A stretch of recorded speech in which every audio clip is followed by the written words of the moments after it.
మన భారతదేశం కూడా ఒకప్పుడు బ్రిటిష్ వారు కూడా పరిపాలించేవారు. ఆ బ్రిటిష్ వారికి ప్రజాస్వామ్య పద్ధతిలో కేవలం శాంతి, అహింస, సత్యమే అని చెప్పేసి 3 సిద్ధాంతాలపైన కూడా గాంధీజీ గారి నాయకత్వంలో స్వాతంత్రం సిద్ధించుకున్న తర్వాత మొట్టమొదటి ప్రధానమంత్రిగా కూడా జవహర్లాల్ నెహ్రూ ఏర్పడిన తర్వాత రాజ్యాంగంని కూడా రూపొందించాలని చెప్పేసి. ఎందుకంటే ఈ దేశంలో కులాలు ఎంతోమంది ఉన్నారు, మతాలు అనేక ఉన్నారు, అనేక వర్గాలు ఉన్నాయి, వివిధ సంస్కృతులు ఉన్నాయి, వివిధ భాషలు ఉన్నాయి.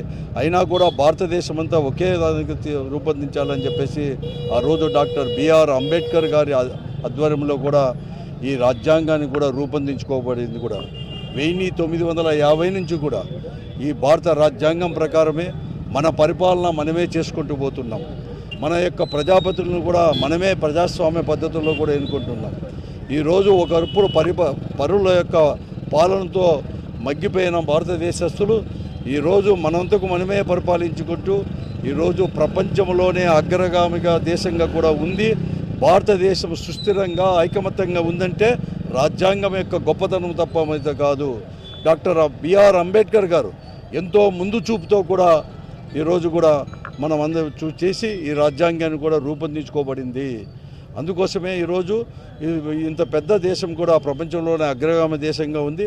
కానీ ఈరోజు ఇన్ని సంవత్సరాలు కూడా మన భారతదేశంలో ప్రతి రాష్ట్రంలో కావచ్చు, కేంద్రంలో కావచ్చు, ఎక్కడ చూసినా కూడా రాజ్యాంగం ప్రకారం పరిపాలన నడుచుకుంటూ ఉంటే దురదృష్టం కొద్దీ ఆంధ్రప్రదేశ్లో దాదాపుగా కూడా ఒక 20 మాసాల నుంచి కూడా ఈరోజు కూటమి ప్రభుత్వం ఏర్పడిన తర్వాత భారత రాజ్యాంగం, అంబేద్కర్ రచించిన రాజ్యాంగం బదులు రెడ్ బుక్ రాజ్యాంగం అని చెప్పేసి ఈరోజు పరిపాలన జరుగుతున్నారు. కాబట్టి అన్ని హక్కులు రాజ్యాంగం ప్రసాదించిన సమాన అవకాశాలు కావచ్చు, అలాగే సమానంగా కూడా హక్కులు కావచ్చు, ఈరోజు మనము అనేది కూడా ఉండడానికి కూడా కష్టమైపోయిన పరిస్థితి ఈరోజు ఈ రాష్ట్రంలో కూడా ఉంది.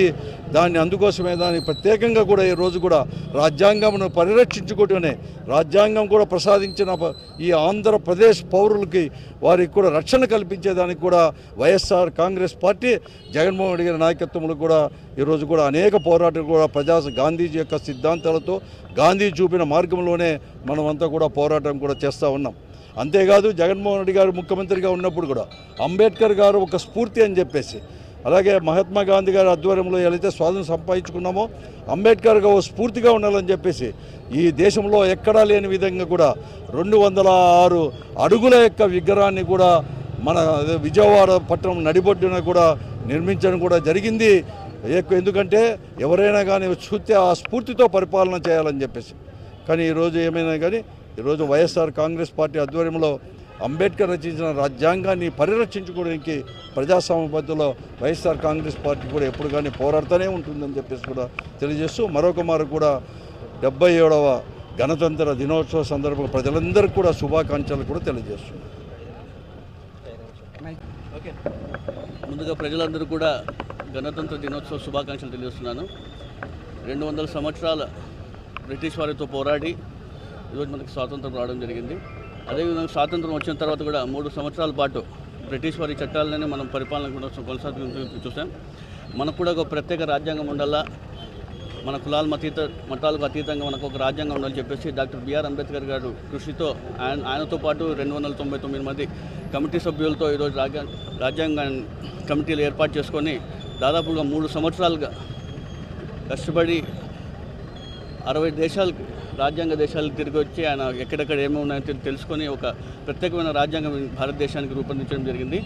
1950 జనవరి 26న దీనికి భారత ప్రభుత్వం దీనికి ఆమోదించడం జరిగింది. ఈరోజు మేము ఇంత స్వేచ్ఛగా జీవిస్తున్నామంటే డాక్టర్ బిఆర్ అంబేద్కర్ గారికి అనుచరులు నడవాల్సిన అవసరం ఎంత ఉంది. అదేవిధంగా మన గౌరవ ఎక్స్ ముఖ్యమంత్రి జగన్మోహన్ రెడ్డి గారు కూడా గతంలో కూడా ఏ విధంగా పరిపాలన నిర్వహించాల డాక్టర్ బిఆర్ అంబేద్కర్ గారి అనుచరులతో ఆయన ముందుకు పోయిన విషయం కూడా మీ అందరూ తెలియజేస్తాను. గతంలో కూడా ఎప్పుడు చూసినా కూడా ఏ విధంగా అభివృద్ధి కార్యక్రమాలు చేసినా కూడా రాష్ట్రంలో కావచ్చు, ఈరోజు అనంతపురం నగరంలో అనంత వెంకటరామరెడ్డి గారి సహకారంతో కూడా ఎప్పుడు లేని విధంగా అభివృద్ధి కార్యక్రమాలు చేశాం. కానీ ఇప్పుడు కూటమి ప్రభుత్వం వచ్చినాక ఏ విధంగా అభివృద్ధి కార్యక్రమాలు కూడా ఆగిపోయిన విషయం కూడా మీరు అందరూ ఒకసారి గమనించాలా. ప్రశాంతతకు మారు పేరు అంటేనే అనంతపురం నగరం ముందు.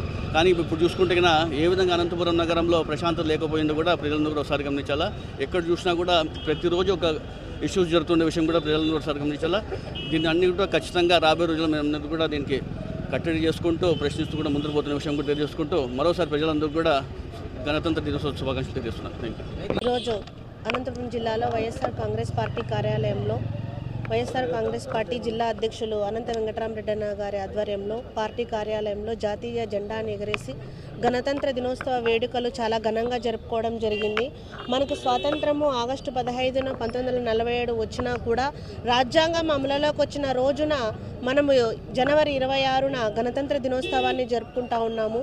ఎందుకంటే ఆనాడు బ్రిటిష్ వారి పరిపాలన నుంచి, వారి ద్రాస శృంఖలాల నుంచి మనము సంఖ్యలను తెంచుకొని మనకి స్వతంత్ర పరిపాలన ఉండాలి అనే ఒక ఉద్దేశంతో ఆనాడు డాక్టర్ రాజేంద్ర ప్రసాద్ గారు ముసాయిదా కమిటీని వేసి అందులో డాక్టర్ బిఆర్ అంబేద్కర్ గారి అధ్యక్షతన కూడా రాజ్యాంగాన్ని ఏర్పాటు చేసి రాజ్యాంగాన్ని రచించడానికి 2 సంవత్సరాల 11 నెలల 18 రోజుల సమయం కేటాయించి మనకందరికీ కూడా భారతదేశ ప్రజలమైన మనమందరికీ కూడా స్వేచ్ఛ హక్కు, జీవించే హక్కు, మాట్లాడే హక్కు, విద్యా హక్కు, ఓటు హక్కు కలిగించి మనం స్వతంత్రంగా జీవించగలిగే ఒక స్వతంత్రాన్ని మనకిచ్చినందుకు కూడా అటువంటి స్వాతంత్ర సమరయోధుల స్ఫూర్తిని తీసుకొని మనం ముందుకు నడవాలని కూడా కోరుకుంటా ఉన్నాము.